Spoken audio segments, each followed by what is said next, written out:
고린도후서 6장입니다. 고린도후서 6장 11절, 12절, 13절 세 절만 우리 함께 읽도록 하겠습니다. 같이 읽습니다. 시작.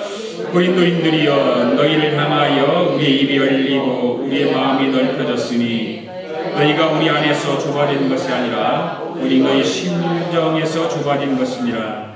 내가 자녀에게 말하듯 하노니 보답하는 것으로 너희도 마음을 넓히라. 아멘. 맨 마지막 절에 너희도 마음을 넓히라. 네 마음을 넓히라. 따라서 해볼까요? 시작. 네 마음을 넓히라. 옆 사람에게 합시다. 시작. 네 마음을 넓히라. 네. 하나님은 우리에게 기대가 아주 크십니다. 굉장히 하나님은 우리에게 기대를 갖고 계십니다. 그것은 우리로 하여금 인생을 풍요롭고 행복하게 살기를 원하시기 때문에 그렇습니다. 짧은 인생을 살아가는 동안에 하나님은 우리로 하여금 서로 사랑하고 서로 이해하고 또 평화롭게 살기를 원하십니다. 그런데 많은 사람들이 이 세상을 힘들고 또 괴롭게 살아갑니다. 그것은 어떤 환경에서 오는 영향도 있겠지만 중요한 것은 마음 때문이라고 하는 것을 알아야 됩니다. 우리 마음 때문에 즐겁지 못하고 마음 때문에 평화롭지 못하고 마음 때문에 행복하지 못하다고 하는 것입니다. 마음이 옹졸하고 은혜를 조금밖에 못 받아서 스스로 인생을 괴롭게 만들고 답답하게 만들어 간다는 사실을 알아야 됩니다.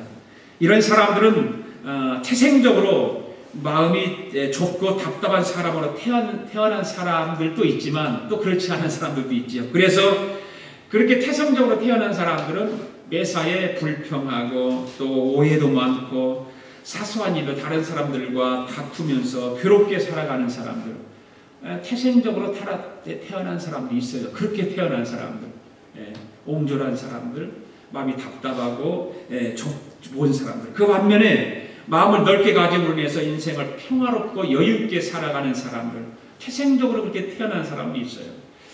마음이 넓은 사람은 매사에 어떻습니까? 이해심이 많고 긍정심이 있고, 그렇죠.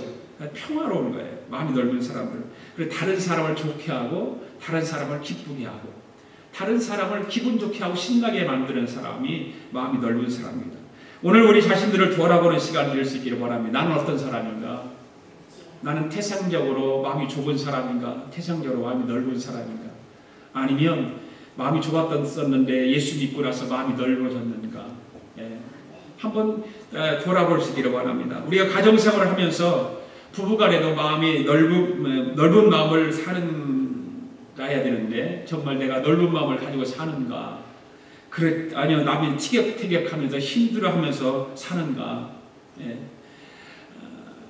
우리 가정이 예수 믿기 전보다 예수 믿고 난 이후에 우리 부부 사이가 마음이 넓은 사람들이 되었는가? 이런 것을 한번 생각해 볼 필요가 있습니다. 이해심도 많아졌고 생각도 깊어졌는가? 그리고 나이가 들어가면서 성격도 좋아지고 여유 있는 마음이 생겼는가?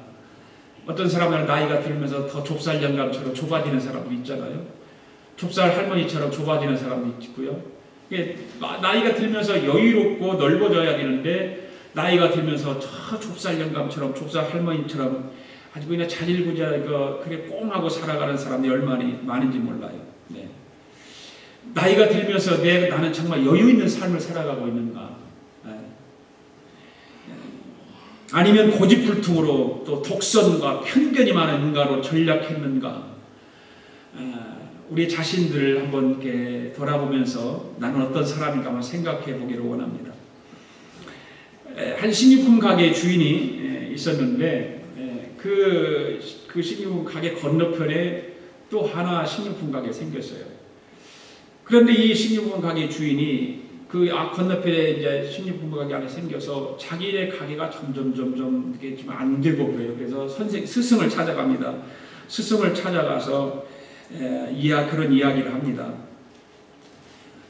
그러니까 그 연세점 그 스승이 이야기를 하기를 그 연세점 주인을 두려워한다면 그를 증오하게 될 것이고 그 증오는 바로 자네가 곧 파멸하게 되고 만다네라고 가르쳐 줍니다. 증오하지 말라는 것입니다. 미워하지 말라는 것이요. 좁쌀 영감처럼 하지 말라는 얘기입니다. 그런데 이 주인이 그 스승한테 어떻게 하면 좋을까요? 그렇게 이야기하니까 매일 아침 자네가 자네 가게를 축복하듯이 길 건너편에 있는 그 가게도 축복해주게. 그렇게 이야기를 합니다. 아니, 나에게는 그 가게가 경쟁자이고 우리 가게를 망하게 하는 파괴자인데 어떻게 그렇게 축복하라고 할 수 있습니까? 라고 얘기합니다. 그러니까 그 스승이 말하기를 자네가 그에게 축복하는 것은 무엇이든 자네에게 좋게 되돌아올 것일세. 그를 축복해주면 그 축복이 자네에게 돌아온다는 이야기를 해줍니다. 그러나 자네가 그에게 바라는 악은 무엇이든지 자네를 멸망시킬 것이네. 그 사람을 위해서 미워하고 악한 감정을 가지고 저 사람 때문에 내가 망했다라고 그 사람을 미워하면 그 악한 감정이 나한테 돌아온다네 라고 이야기해 줍니다. 그래서 몇 달이 지났어요. 몇 달 후에 그 주인이 스승을 찾아가 다시 이야기를 합니다. 스승님, 제가 스승님 이야기를 듣지 않고 걱정만 했다면 가게 문을 닫았어야 할 것인데, 그런데 스승의 말씀을 잘 듣고 했더니 지금은 그 연세점이 내 것이 되었습니다 라고 이야기를 하더라는 것이죠. 그래서 갑자기 하나 했던 가게가, 문을 닫으려고 했던 가게가 2개로 변했다는 것입니다. 바로 마음이라는 거예요. 마음이 넓어야 된다는 사실입니다. 마음이 좁아지면 그 좁은 마음 때문에 내가 손해가 오고 나한테 질병이 온다고 하는 사실입니다. 마음속에 있는 악인은 자신을 파괴할 뿐만 아니라 이웃 사람마저도 파괴시켜버리고 마는 것입니다. 사람마다 얼굴이 있듯이 사람의 전마다 마음이 있다라고 하는 것입니다. 다 마음은 안 보이지만 마음이 있습니다. 다 사람마다 저마다 마음이 있는 것입니다. 얼굴이 겉사람을 징표라면 마음은 속사람의 징표죠. 얼굴은 겉사람의 징표예요. 얼굴을 보면 그 사람의 생각도 어느 정도 알 수 있고 마음 상태도 알 수 있다라고 말하지 않습니까? 그런데 그 사람의 마음은 생각을 어떻게 하고 있는가? 속사람의 대표적인 것. 그래서 10인 10색이라는 말이 있어요. 10인 10색. 이 말은 무슨 말이냐면 한번 같이 읽어볼까요? 시작. 사람들의 마음이 다 똑같지 않으니 얼굴이 서로 다른 것과 같다. 10인 10색이라는 말이 바로 그런 말입니다. 사람들의 마음이 다 똑같지 않다는 거죠. 얼굴이 틀리듯이 속 마음도 다 다르다는 것입니다. 세상은 여러 가지 마음들이 모여서 살고 있는 골짜기라 할 수 있습니다. 아까 우리 찬양했잖아요. 아까 무슨 찬양했죠? 우리 아름다운 마음들이 모여서 주의 은혜 나누세, 그런 찬양을 하지 않았습니까? 세상은 여러 사람들의 마음이 모아서 살아가는 겁니다. 마음이 다 달라요. 여러 사람들의 마음이 달라요. 그래서 골짜기와 같은 것입니다. 인간 됨됨이는 얼굴보다 마음을 보아야 된다. 우리나라 유행가에도 무슨 노래가 있지? 마음이 고와야 여잔지 얼굴이 예쁘다고 여자냐, 이런 노래가 있잖아요. 얼굴이 예쁘다고 해서 여자가 아니라는 거죠. 마음이 고와야 그 사람의 됨됨이가 옳다는 얘기입니다. 그래서 빌리 그레이엄 목사님은 마음을 고쳐야 세계를 바꿀 수 있다라고 그런 말씀을 하셨고요.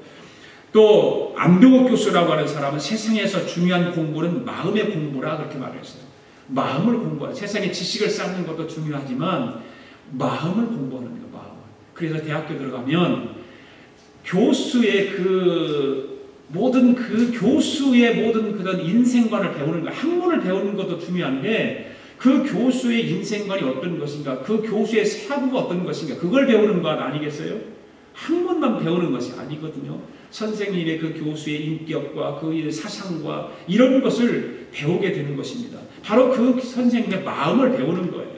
결국 그래서 그 교수의 마음을 따라가는 사람들이 얼마나 많냐는 것입니다. 오늘 고린도 후서에서 보면 바울은 마음의 문제를 다루고 있습니다. 오늘 11절, 11절, 13절 말씀을 읽으면서 그 마음의 문제를 다루고 있는데, 고린도 교회는 바울이 손수 세워서 크게 부흥한 교회입니다.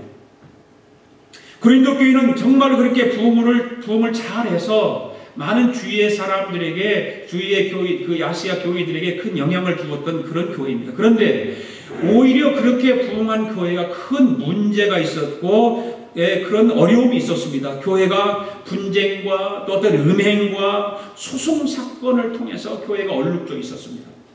그 중에서 가장 큰 문제는 뭐냐면 당파 싸움이 있었다고 하는 것입니다. 그래서 사람들이, 교인들이, 어떤 사람은 파가 갈라졌고 나는 바울파다, 나는 개바파다, 나는 아볼로파다, 나는 그리스도파다 그래가지고 파를 만들어서 당을 짓고 그랬습니다. 고린도 교회를 세운 지도자로서 너무 그래서 바울이 마음이 아픈 거예요. 세울 때는 정직하게 세웠고 한 마음으로 세웠는데 교회가 크다 보니까 당이 져서 너 누구 파 갈려가지고 거기서 싸움이 일어나고 소송사건이 일어나고 분쟁이 생기고 그러는 것입니다. 바로 옹졸하고 편협한 마음이 재앙을 가져온다는 사실을 보여주고 있는 것입니다. 그래서 바울은 너희도 마음을 넓히라는 거예요. 너희도 마음을 넓히라. 그 고린도 교회가 회복하려면 마음의 자물쇠를 풀어라는 거예요. 그래서 피차 넓은 마음을 가지라고 말하고 있는 거예요.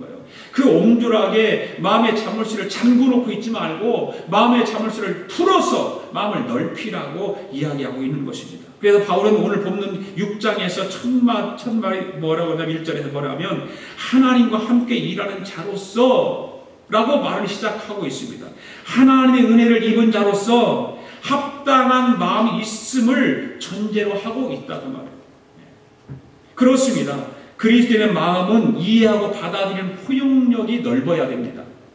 그 마음이 넓어야 됩니다. 온전한 믿음으로 살기 위해서는 무엇보다도 마음을 넓히는 것이 중요하기 때문에 그렇습니다. 할렐루야. 예. 마음이 넓어져야 바로 봅니다.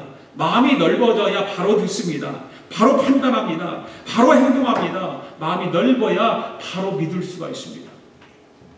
마음이 넓지 못하고 마음이 옹졸하면 바른 신앙생활을 할 수가 없습니다. 그렇다면 넓은 마음을 가지기 위해서 어떻게 해야 될까? 첫째로 열린 마음을 가져야 돼요. 11절 읽습니다. 시작. 너희를 향하여 우리 입이 열리고 마음이 넓어졌으니. 바울은 고린도 교회 성도들의 다친 마음을 근심합니다. 심히 염려하고 걱정을 합니다. 고린도 교회는 바울을 사도로 인정하지 않으려고 하는 사람들도 있었습니다. 바울의 마음을 아프게 합니다. 그리고 바울을 비난하고 적대감을 가지고 있는 사람들이 있었음에도 불구하고 바울은 언제든지 그 고린도 교회 교인들을 향해서 관대한 마음을 가지고 있었습니다. 그래서 11절 말씀에서 우리의 입이 열리고라고 하는 말을 하고 있는데 그 우리의 입이 열리고라고 하는 말은 나는 여러분에게 숨김없이 다 말하였다라고 하는 거예요. 거짓 없이 숨김없이 다 말하였다라고 하는 말입니다. 또 우리의 마음이 넓어졌으니라고 하는 말은 바울이 고린도 교인들에게 정직하게 숨김없이 말하였다 그 말입니다. 그러면서 고린도 교인들에게 당신들은 그렇게 마음이 옹졸하고 좁고 넓지 못하고 시기하고 질투하고 음행하고 거짓하고 당을 지어서 교회를 어렵게 만들고 지도자인 바울 자신을 힘들게 만들다고 이야기하고 있는 거예요. 그러니까 바울은 그런데도 불구하고 그들을 향해서 마음이 활짝 열려있기 때문에 그 속에는 어떤 비밀도 없었다. 나는 그래서 당신들에게 내 숨김없이 우리 입을 열고 다 이야기했다. 그렇게 말하고 있는 것입니다. 그래서 사도 바울은 성공적인 신앙생활과 성공적인 교회 생활의 유체를 말하면서 제일 중요한 요소를 말하고 있는 것은 뭐냐? 마음을 넓히는 것인데 그 마음을 넓히기 위해서는 열린 마음을 가지라고 말합니다. 마음의 자물쇠를 딱 잠궈놓고 열지 못하는 그 어리석은 그런 생활을 하지 말고 마음의 자물쇠를 열으라는 거예요. 닫아놓지 말고 마음을 열으라는 거예요. 열린 마음을 가지고 좀 제발 신앙생활하고 열린 마음을 가지고 사람도 만나고 열린 마음을 가지고 세상을 살아가라 그 말입니다. 시기와 분쟁은 닫혀진 마음의 산물이지. 그렇죠. 시기하고 분쟁이 일어나면 마음이 닫혀져요. 열리지 않습니다. 남을 미워하면 더 그렇습니다. 꼭 닫혀져 있죠. 여러분들이 다시다시피 제 아내가 심장 투석을 하기 위해서 지난 2주 동안 병원에 다니면서 교육을 받고 다음 주부터 이제 본격적으로 투석을 합니다. 투석을 하다가 이제 장기 기증자가 나타나게 되면 장기 이식을 하게 되지요. 그런데 장기 이식을 하게 되면 환자에게 중요한 것은 이식해야 할 장기도 있어야 하지만 그보다 더 중요한 것은 이식하려고 하는 장기와 이식받으려고 하는 몸이 거부 반응이 없이 수용을 해야 되는 거죠. 그래야 건강해지는